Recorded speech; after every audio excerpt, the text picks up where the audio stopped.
Walang acting president na executive secretary.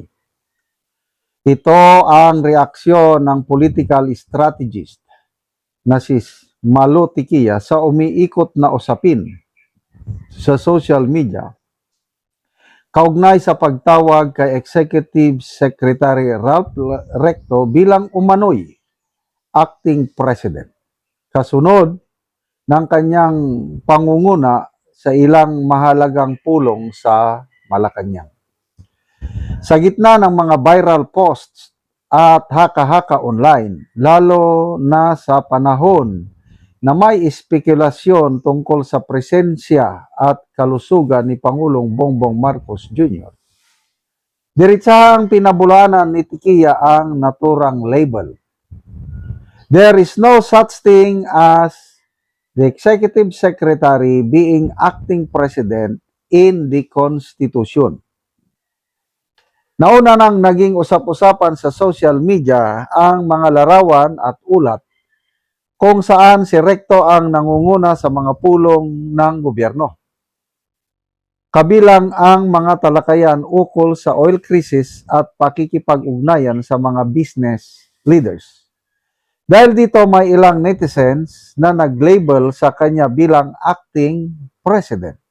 Bagay na lalo pang umingay kasabay ng mga naunang isyu kung saan napansin umano na hindi na si Pangulong Marcos Jr. ang nangunguna sa ilang pampublikong aktibidad. Kasabay nito, umiikot din ang mga espekulasyon tungkol sa kalusugan ng Pangulo. Mga aligasyong paulit-ulit ng pinabulaanan ng Malacanang at itinuturing na disinformation. Ayon sa umiiral na sistema ng pamahalaan, ang Executive Secretary ay nagsisilbing pangunahing tagapagpatupad at tagapag-ugnay ng mga direktiba ng Pangulo, kadalasang tinatawag na Little President, ngunit hindi ito nangangahulugang may kapangyarihan siyang humalili bilang Pangulo. So, nakita ko yung mga post na yan na si A.S. Recto nakikipagpulong sa mga business leaders tungkol sa oil crisis. So, ang tanong, nasaan ang Pangulo? Kasi nung una, nag-post sila ng mga pictures, videos na nagtatrabaho ang Pangulo, malusog, kailang nabuking ng ilang netizens dahil ano ba naman tong mga mainstream media na nagpo-post ng mga pictures at videos, hindi nila tinitingnang maigi na kapag post sila ng video na kasama doon yung yumaong Secretary Juan Ponce Enrile. Di, nabuking sila. Ganon din si umalis na Executive Secretary Lucas Bersamin. Kasama sa katrabaho ng Pangulo na malusog daw ang Pangulo eh. Eh kung malusog, bakit mga old pictures, old videos ang inilalabas?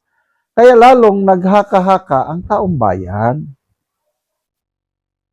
So, agree ako kay Professor Malo Tikia na walang acting president na executive secretary. Ang nakalagay sa Constitution, kung temporarily incapacitated ang Pangulo, ang Vice Pangulo ang mag-take over. Ganun lang yun. Kaya nga may Vice Presidente. Malala ko nung naging Deputy Brigade Commander ako sa Mindoro. Brigade Commander, parang presidente yan. Ako yung Deputy Brigade Commander, ako yung Vice President. Oh. May mga panahon na wala ang aking Brigade Commander. Oh, I preside the meeting. Kasi ako ang Deputy Brigade Commander. Gano'n lang yun. Nung na-promote na akong General, ako yung Assistant J9. Ang J9 po, tungkol yan sa Reservist and Retiree Affairs. Yung aking boss, 2-star Admiral, nag-schooling sa Spain ata, more than 1 month or 2 months. Di ako yung assistant Eh akong nag-take over as J9, acting J9, talagang ako talaga kasi wala yung principal. Ganon yun. Kaya, anyway, hindi naman official na naitalaga si AS Recto. Kaya lang, inuunahan na lang ni Professor Malotikia na sundin ang konstitusyon. Kaya ang tanong ngayon, ano ba talaga ang kalagayan ng Pangulo? So, hanggat hindi sila maglalabas ng official medical bulletin, hanggat hindi maipapakita ang Pangulo na yung live, kasi yung in-interview siya ni Claire Castro, maraming nag-aalanganin doon, yung interview. Kahit yung araw ng kagitingan, noong April 9, maraming nagdududa sa mga inilabas na picture or video. Kasi matabang-mataba ang Pangulo. Matikas siya yung April 9 this year. Eh, ang nasa isipan ng taong bayan, pumapayat na siya dahil nga sa kanyang sakit na diverticulitis. Actually, naawa ko sa Pangulo dahil sa kanyang interview o sa pahayag ni Auntie Claire, limitado yung pagkain niya dahil hindi siya basta-basta makakain dahil pag kumain siya ng masobrahan or bawal, sumasakit ang kanyang tiyan. Kaya nakakaawa yun. Kaya dalangin ko sa Panginoon, Lord, kahit wala akong pera, basta wala akong sakit, kahit ginamos lang o bagoong lang ang ulam ko, kahit kamuti na lang, basta wala akong sakit. At ako, maligaya ako dahil hindi naman ako perfect health, dahil malakas. Ang sakit ko lang ngayon dito, arthritis. Ang aking arthritis dati sa paa, ngayon, dito, namamaga dito ko masakit. At least, arthritis lang. Oh, mayroon akong maintenance na diclofenac, ano pa yung isa, colchicine. But basically, malusog ako, kaya maligaya ako ngayon. Kaysa yung bilyones ang pera mo, hindi ka naman makakain ng gusto mo, edi huwag na lang. Pahayag ito ng palasyo. Palasyo, mas maunlad na umano ang Pilipinas ngayon kumpara sa nakaraang administrasyon. Naglabas ng pahayag ang palasyo upang ilahad sa publiko ang kanilang pananaw sa kasalukuyang kalagayan ng bansa sa ilalim ng presenting administrasyon. Ayon sa pamahalaan, mas maayos at mas umunlad umunang Pilipinas ngayon kumpara sa nakaraang pamumuno. Iginiit nila na may mga naging hakbang at programa na nakatulong sa pagpapalakas ng ilang mahahalagang sektor ng bansa. Kabilang sa mga binigyan diin ng gobyerno ay ang usapin ng food security, serbisyong pangkalusugan at edukasyon na ayon sa kanila ay patuloy na pinagtitibay upang mas mapabuti ang kalagayan ng bawat Pilipino. Ang naturang pahayag ay bahagi ng mas malawak na pag-uulat ng administrasyon tungkol sa mga nagawa at layunin nito para sa bansa. Dahil dito, mabilis itong naging usap-usapan sa social media at umani ng iba't ibang reaksyon mula sa publiko. Ikaw, sang-ayon ka ba na mas maunlad ang Pilipinas ngayon kaysa dati? Okay, dito tingnan natin ang reaksyon ng taong bayan.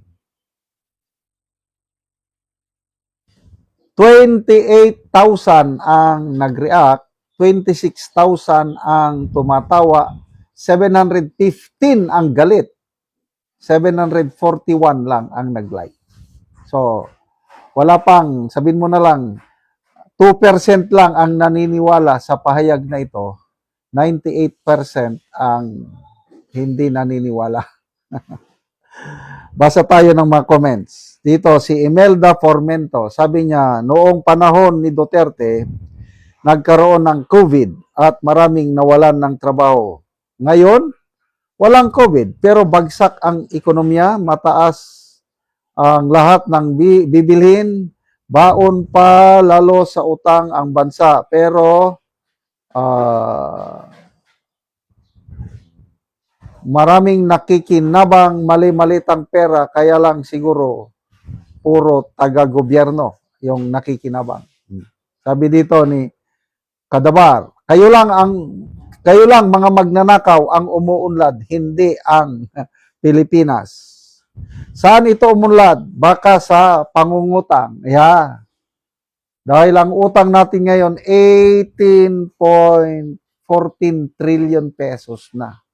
Grabe na kalaki ang ating utang. Anyway, pahayag lang yan ng palasyo ni Auntie Claire Castro dahil gusto nilang palabasin na mas magaling ang administrasyon ngayon kumpara ng panahon ni Tatay Digong. Ako, hindi ako naniniwala dyan. Panahon ni Tatay Digong, tandang-tanda ko pa, magpunta ko sa market, yung 1,000 pesos na magastos ko, mabigat na yung aking dala. Ngayon, wala na. Ang laking kaibahan sa ngayon. Kasi nga, yung tinatawag na inflation, yung kwarta natin, pakaunti ng pakaunti ang mabibili yung kwarta. Kaya kalokohan yung sinasabi nila na mas maunlad ngayon. Ang ekonomiya natin, bumabagsak na. Oh. Baka itong first quarter, baka nasa 3% lang ang ating economic growth. Lalo na ngayon, nasabayan ng krisis sa gasolina, sobrang mahal po ang gasolina. Tapos ang rekomendasyon lang, may nabasa akong post kanina, magpatay daw tayo ng kuryente para makatipid. Tinawanan ko na lang ang Energy Secretary, parang Department of No Energy ang tawag na sa kanila. Kasi nga, wala yung trabaho nila, taga-monitor lang ng presyo, taga-report. Wala silang kapangyarihan whatsoever para i-control ang presyo ng langis. Na sinasabi nila na dahil daw sa oil deregulation law para kaya wala silang masabi o magawa. Kaya lang, may mga batas naman, sinasabi ng ilang mga senador na pwede mong i-invoke itong mga batas na ito. Ang gobyerno ngayon, i-take over niya ang oil industry. Kahit, yan, may batas. Deregulated. Kung walang krisis sa buong mundo, sa langis, ay okay lang. Ituloy yung deregulation law. Kaya lang, dahil may krisis, dapat may gagawin kang extreme measures to solve this crisis. Pwedeng i-take over ng gobyerno ang oil industry. Kaya lang ayaw nilang gawin. I don't know. Bakit ayaw nilang gawin? Yun nga na lang, oh. Meron ng batas na pinirmahan para matanggal ang excise tax ng petrolyo. Pinirmahan na ayaw namang i-implement. Merong kapangyarihan ng gobyerno na alisin ang VAT, alisin ang excise tax sa langis para makatulong sa sambayan ng Pilipino. Kaya lang, ayaw nilang gawin. Bakit? Mas ganahan sila yung malaking makolektang buwis. Okay lang sana yon yung makolekta sila ng buwis kung makasigurado po tayo na ang nakukolektang buwis ay papunta sa atin. Ay paano kung mapunta sa mali-maleta na naman? Diba useless din? Kaya, ano itong pinagsasabi na mas maunlad ngayon? In your dreams. Hirap na ngayon ang taong bayan. Kami nga, aking pamilya, ako, dahil retired ako, may pension ako, nung wala pang krisis sa langis, talagang okay lang. Pasyal, saan? Kain, saan? Pwede. Ngayon, hindi na. Dahil apektado kami. Kung apektado kami, ako may stable na income dahil sa pension, how much more yung minimum wage earners, yung mga manggagawa? I can just imagine gaano kahirap ang buhay nila ngayon. ang administrasyon, I don't know. I believe, opinion ko lang ito, hindi sila makarelate. Bakit? Ang Pangulo natin, hindi naranasan naghirap. Lumaki with a golden spoon.